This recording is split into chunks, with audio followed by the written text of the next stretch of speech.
Linkėjimai jums iš Lvovo, Ukrainos. Neseniai nusileidau oro uoste, dabar einu link geležinkelio stoties, prasivaikščiosiu, maždaug apie 5 km, tai pereisiu, pasižiūrėsiu miestą. Šiandieną važiuoju traukiniu iš Lvovo į Charkovą. Traukinys mano apie 2:30 išvažiuoja dienos, taip kad laiko yra, dabar dar tik tais 9 valandos ryto. Tokia kelionė laukia į Charkovą. Iš Charkovo bus kelionė dar toliau į pietus. Lvovas kažkodėl man toks labai savas miestas, toks artimas Lietuvai miestas. Kažkada priklausęs Lenkijai, kaip ir Vilnius yra priklausęs Lenkijai, čia prieš antrą pasaulinį karą. Lipsiu į traukinį po 3 valandų ir savo šiltai važiuosiu į rytus. Man dar liko porą valandų laukti, aš iš šios stoties išvažiuosiu į Charkovą. Torinė stotis, stogas aprūkęs. Taip ir turi būti traukinių stotyje, turi būti tas traukinių kvapas. Eisiu tuoj pasižiūrėti kažką nusipirkti, pavalgyti. Ir mačiau, yra 2 laukimo salės, viena pilna žmonių, jinai tiesiog ateini ir atsisėdi, o kita yra mokama. Tai gal nueisiu į mokamą tą salę, pasižiūrėsiu, gal ten ir yra Wi-Fi'us ir kur pasikrauti bateriją.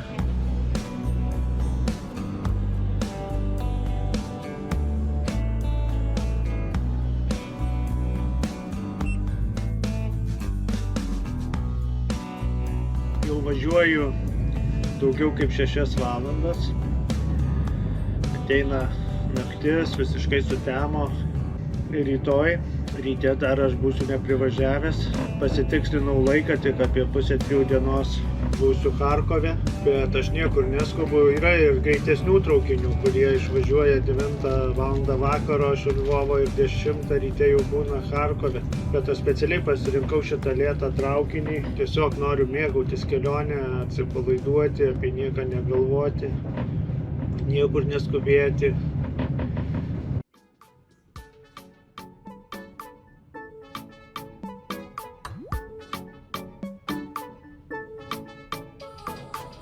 Kijevas, išėjau pakvėpuoti gryno oro, maždaug po 18 valandų važiavimo. Naktį šiek tiek vėsoka buvo miegoti, bet kaip vienas esu kupė, tai užsimečiau kelis adijalus ir gerai buvo. Šiaip tai tikrai smagu, traukinys smagu miegoti. Užsupuoja tave kaip kūdikį. Šis mano vagonas. Ir mano kupė štai ten. Šaltoka šiandien, dabar minus kokie 2-3 laipsniai. Rankose negali kameros normaliai išlaikyti, iš karto šąla pirštai. Jaučiasi, kad žiema ateina. Įkvėpi šalčio ir dūmų anglių skonį kartu.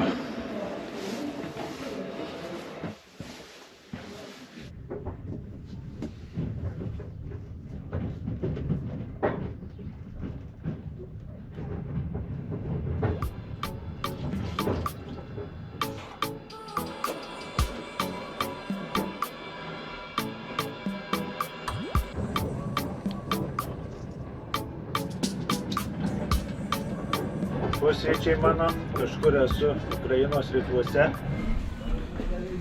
Vienas iš tokių stambesnių miestų iki Charkovo, maždaug Kauno dydžio miestas. Ir po šito jau bus keli smulkūs miesteliai ir jau Charkovas. 8 vagonų šitas traukinys, viskas man jame patinka. Vienas minusas gal tik tas yra, kad pastoviai žmonės eina rūkyti į Tamborą. Daug kareivių. Visur jaučiasi labai militarizmas. Kuo arčiau Luhansko, Donecko, tuo daugiau visur matosi kariniam uniformom. Daug kareivių labai, nežinau, kiti gal net netarnaujantis, bet su tom uniformom tiesiog vaikšto, čia labai įprasta. Tai va, dabar išvažiuosim iš Poltavos. Na ir toliau Charkovas, miestas milžinas. Pažiūrėsime, kaip jis atrodo, tas miestas.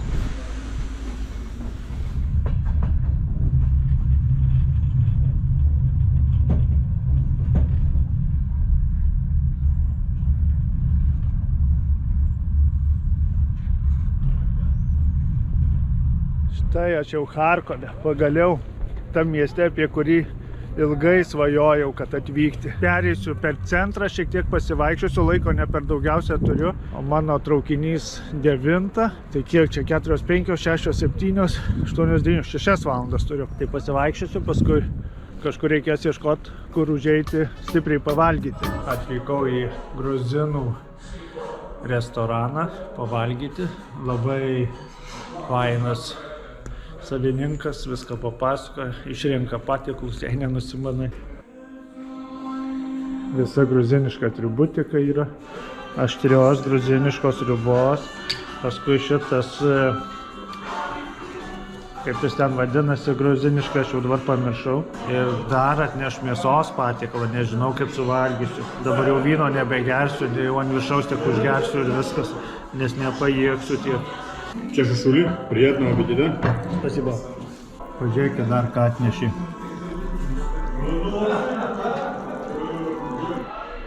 Холодная чача. Oho. Stikliukai tai jau 35 metai, sakė. Pas juos. O įpylė pilną va, lygų. Tikrai labai svetingas savininkas, labai skanus. Jau seniai taip gerai jaučiausi, pastoviai, kaip ateini kažkur, gauni prastą kokybę, prastą maistą, prastą aptarnavimą ir susimoki ir išeini ir jautiesi blogai, jautiesi toks įsunktas. Dabar jaučiuosi ant tiek gerai, fantastika tiesiog, gera nuotaika. Nu, nebereikalo apie gruzinų svetingumą, netgi legendos yra. Štai kaip Charkove didvyriai įamžinami. Nabojčenko, Geroj Sovietskого Союза. Toks gražus parkas miesto centre, groja klasikinė muzika, kai vaikštai. Labai gerai nuteikia, ypač jeigu eini, kai žmonės eina po darbo, susierzinę, praeini pro parką, klasikinė muzika groja. Iš karto pagerėja nuotaika ir gyvenimas, neatrodo toks niūrus. Iš metalo. Fantastiškai atrodo. Laisvės aikštė. Čia buvo rengiami įvairūs renginiai, koncertai. Jinai labai didelė. Čia kažkur stovėjo Lenino paminklas, paskui Stalino. Visiems jiems atėjo galas. Staliną tai patraukė 1960 metais prie Chruščiovo. O Leninui kojas nupjovė ir nuvertė 2014 metais, visai neseniai. Labai didelis buvo Lenino paminklas. Vienas didžiausias, ne vienas, o pats didžiausias Ukrainoje. Turiu eiti į traukinių stotį. Manęs laukia kelionė į Odesą. Į Charkovą aš būtinai dar sugrįšiu.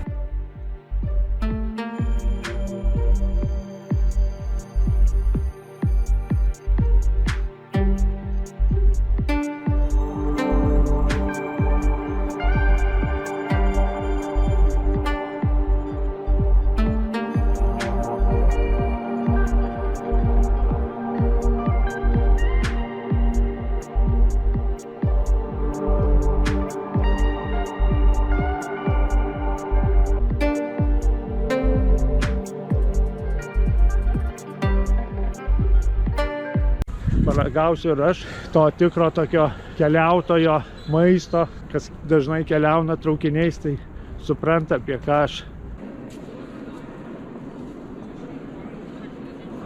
Kokia didelė erdvė, stotis tiesiog milžiniška, didelė erdvė, labai didelė.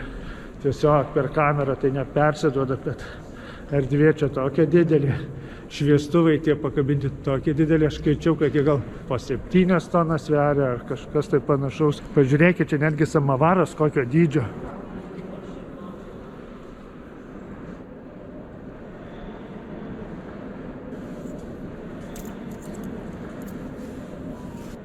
Senasis Charkovas, štai kur buvau. Toje Laisvės aikštėje, kur Leninas stovėjo, apie kurį šnekėjau.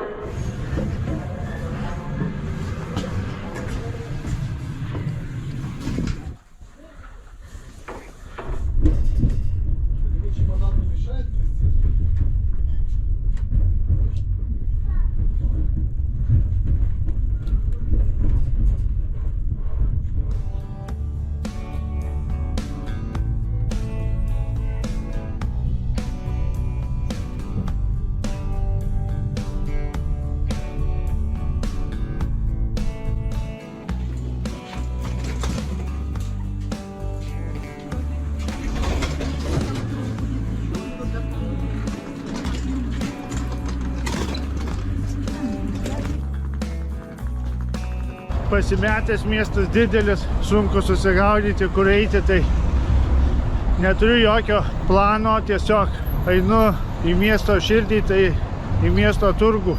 Benderis su Kysa stovi. То есть глисты, паразиты, и ты вот выпьешь его, оно это все делает, и тебе и легче дышится, и легче смотрится, и хорошо спишь.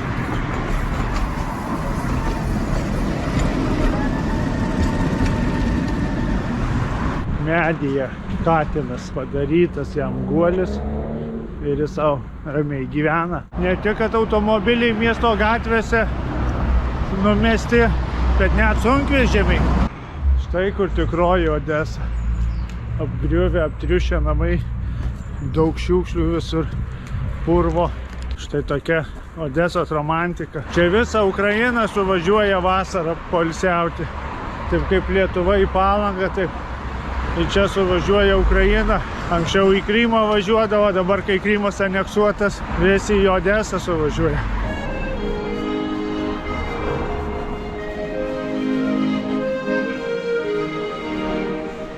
Štai čia garsus Potiomkino laiptai, netgi yra filmas sukurtas, kaip nuo šitų laiptų ar žmogus ridenas, ar kažkas tokio, reikės netgi pasižiūrėti, pagūglyti tą istoriją.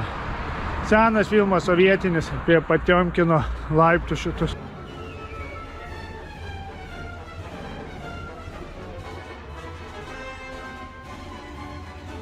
Tokie va Potiomkino laiptai, o viršų yra paminklas Jekaterinai Didžiajai, Rusijos imperatoriai. Čia jis stovi turbūt dėl to, nes prie jos buvo užkariauta šitas sritis, kur yra Odesa ir visas Krymas iš turkų ar iš totorių. Štai koks didingas paminklas.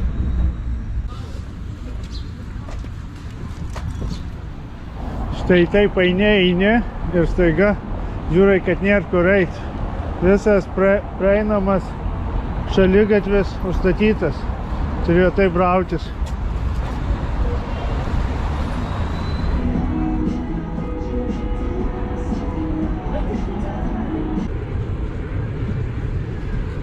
Liko kelios valandos ir vėl naktis traukinyje. Pasimatysime Lvove.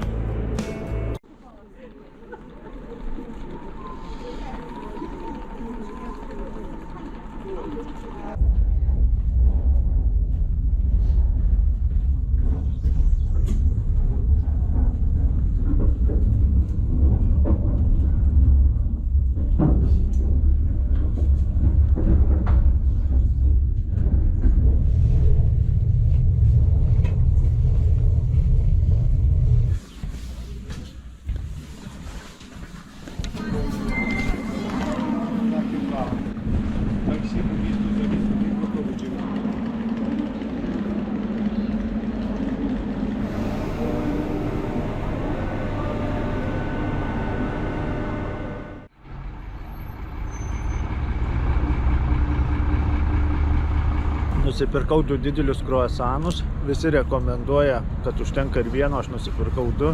Šiandien pirmas valgymas tik tais, o jau 3 valanda. Čia vienas, o paskui dar antras. Ir antras. Iš tikrųjų jau po vieno jaučiuosi sotus, nesitikėjau, bet kirsiu ir antrą, kad daugiau šiandien nereiktų valgyti.